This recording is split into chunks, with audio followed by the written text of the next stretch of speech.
नमस्ते, मेरा नाम है ब्रजेश तिवारी और आपका एक बार फिर से स्वागत है बतकही चौक। एक सूची, बस एक सूची जो तय करती है कि भारत के 96 करोड़ लोगों में से कौन इस देश का भाग्य लिखेगा। ये है मतदाता सूची, हमारी लोकतंत्र की नींव। लेकिन अगर मैं आपसे कहूं कि इस नींव में गंभीर दरारें हैं, कि लाखों की संख्या में फर्जी या फिर डुप्लीकेट नाम से आज भी इस सूची में नाम शामिल है। आप शायद कहेंगे ये तो हर देश में होता है, पर सवाल यह है, क्या हमारा चुनाव आयोग इन गलतियों को अनदेखा कर सकता है? जवाब आपके पास है। इसी चुनौती का मुकाबला करने के लिए भारत निर्वाचन आयोग ने देशव्यापी सफाई अभियान छेड़ रखा है, जिसका नाम है SIR। यह केवल कागजों को पलटना नहीं है, ये ग्राउंड जीरो पर घर घर जाकर हर एक नाम को जांचने और सत्यापित करने का महाअभियान है। इसका लक्ष्य सीधा है, सूची में हर फर्जी नाम को हटाना और हर योग्य नागरिक का नाम जोड़ना। लेकिन उत्तर प्रदेश जैसे बड़े राज्य में, जहां करोड़ों मतदाता है, यह अभियान राजनीति, तनाव और विवादों का कारण भी बन गया है। कहीं इसे नागरिकता की जांच का हथियार बताया जा रहा है, तो कहीं लाखों नाम काटने का आरोप लगाया जा रहा है। तो SIR की सच्चाई क्या है? क्या यह सच में हमारे लोकतंत्र को मजबूत करने वाला शुद्धिकरण है, या सिर्फ लाल फीताशाही की एक और कवायद? इस पूरी स्टोरी में हम बूथ लेवल अधिकारी यानी BLO की चौखट से लेके निर्वाचन आयोग के दफ्तर तक गए, ताकि खुद समझ सके और आपको समझा सके कि आखिर ये पूरा SIR क्या है। आप समझिए, किसी के घर जा रहे हैं, किसी गांव में जा रहे हैं, नए गांव में नए घर हैं, कहीं किसी का घर है, कहीं किसी का घर है, और आपसे कह दे कि एक दिन में 200 फॉर्म बांट दीजिए आप। अब एक तो ये भी काफ़ी मुश्किल है कि गांव के लोग फॉर्म लेना भी नहीं चाहते थे, कि वो इस डर से कि कहीं उनका नाम न कट जाए, कुछ ना हो जाए। काफ़ी नाम भी काटे जा रहे थे। ये भी काफ़ी तनाव था उन पर कि फॉर्म भी बांटने, फिर घर पर आके फॉर्म स्कैन करके सीडिंग करनी है, भेजना है। इसी की वजह से तनाव रहता है। जी, काफ़ी तनाव रहता है। किस तरीके से दिक्कत है? BLO जब आते हैं, कागजात मांगते हैं, हम लोगों के पास अगर कागजात नहीं रहते हैं तो डर लगता है कि कहीं नाम न कट जाए। तो सुप्रीम कोर्ट का आदेश आया तो थोड़ा राहत मिली है। मैं 18 साल का पूरा हो चुका था, लेकिन अभी तक मेरा वोट में नाम नहीं आ रहा था। अब BLO की मदद से मुझे फार्म मिला, मैंने फार्म भरा, अब मेरा वोट आएगा। और ये SIR बहुत ज़रूरी है और सबके लिए ज़रूरी है। मैं भारत निर्वाचन आयोग से मांग करता हूं कि जो इनके पास आम नागरिक का डाटा है, उस डाटे को सार्वजनिक करे, और SIR में जो इनकी अपारदर्शिता नीति है, कहीं ये लोकतंत्र को कमजोर करने का साजिश तो नहीं है।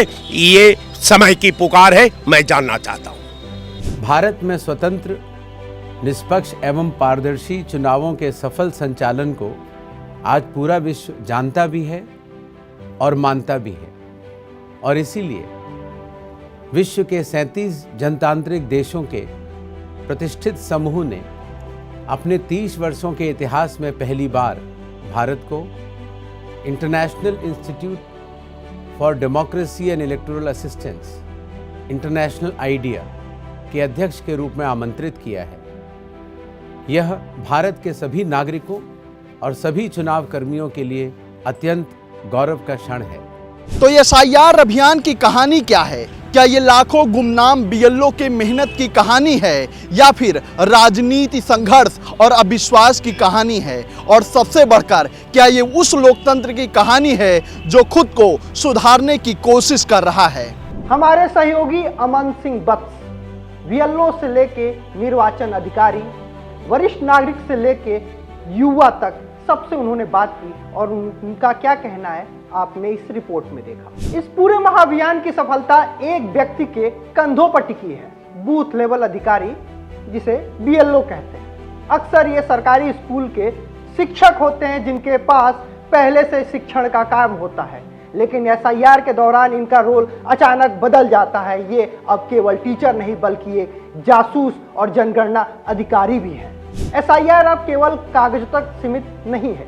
चुनाव आयोग अब डिजिटल प्लेटफॉर्म का इस्तेमाल कर रहा है। डिजिटल SIR 2.0 वर्जन से BLO सीधे टैबलेट और ऐप पर जानकारी भर रहे हैं। ये तकनीकी डुप्लीकेसी को तुरंत पकड़ने, भौगोलिक ट्रैकिंग करने में और काम को तेज करने में मदद करती है, लेकिन इसके साथ ही ग्रामीण इलाकों में इंटरनेट कनेक्टिविटी और तकनीकी ज्ञान की कमी जैसी नई चुनौतियां भी पैदा हो जाती हैं। जहां लोकतंत्र की बात होती है वहां विवाद स्वाभाविक है, और जब वोटर लिस्ट की हो तो तनाव और बढ़ जाता है। SIR अभियान को लेकर सबसे बड़ा विवाद उत्तर प्रदेश में उठे, जहां विपक्षी दलों ने गंभीर सवाल खड़े किए। आरोप लगे कि BLO बिना उचित सत्यापन के अल्पसंख्यकों और विशेष जाति के लोगों का नाम काट रहे हैं। ये संदेह पैदा हुआ कि क्या SIR का इस्तेमाल मतदाताओं को निशाना बनाने के लिए किया जा रहा है, लेकिन चुनाव आयोग ने इन आरोपों को सिरे से खारिज कर दिया। ECI का साफ कहना है कि SIR अभियान का एकमात्र उद्देश्य सूची को त्रुटिहीन बनाना है, ना कि किसी नागरिक के अधिकारों का हनन करना। विवाद अपनी जगह है, लेकिन इन आरोपों के बीच एक दूसरी सच्चाई भी है कि SIR की प्रक्रिया कागज पर नहीं, असल जमीन पर तेजी से आगे बढ़ रहा है। विपक्ष चाहे कितना भी सवाल उठाए, पर इन्हीं अभियान में शामिल हजारों BLO और ECI कर्मी दिन रात घर घर जाके लाखों एंट्रिया की जांच कर रहे हैं। SIR की प्रक्रिया का एक और सिस्टम बना हुआ है। हर BLO को माइक्रो प्लान के तहत तय एरिया दिया गया है, कौन सी बस्ती में जाना है, किन घरों का सत्यापन करना है, कौन से फॉर्म भरने हैं और किसे डेटाबेस से क्रॉस चेक करना है। जिला स्तर पर कंट्रोल रूम से रोजाना मॉनिटरिंग होती है। चुनौतियां जरूर हैं, कई लोग घर पर नहीं मिलते, कई जगह इंटरनेट कमजोर है, पर इन चुनौतियों का समाधान साथ ही साथ किया जा रहा है। कई जिलों में BLO को सपोर्ट टीम दी गई है, ऑनलाइन एंट्री का विकल्प है, साथ ही साथ ऑफलाइन एंट्री का भी विकल्प है, और सुपरवाइजर लगातार फील्ड में जाकर समस्या सुलझा रहे हैं। ECI ने एक महत्वपूर्ण कदम और उठाया है। SIR समय सीमा बढ़ा दी गई है। इससे BLO पे जो भारी दबाव था वो कम हुआ है, और उन्हें हर घर का सत्यापन बिना जल्दबाजी पूरी करने का उचित समय मिल गया है। यह साफ संकेत है कि आयोग प्रक्रिया को स्पीड नहीं बल्कि सही तरीके से पूरा करना चाहता है। एक तरफ राजनीति है, बयानबाजी है, आरोप है, प्रत्यारोप है, दूसरी तरफ SIR का वास्तविक काम है। रोजाना लाखों घरों में होने वाला एक शांत लेकिन बेहद महत्वपूर्ण सत्यापन अभियान। एक शुद्ध विश्वसनीय मतदाता सूची ही लोकतंत्र और निष्पक्ष चुनाव की गारंटी है।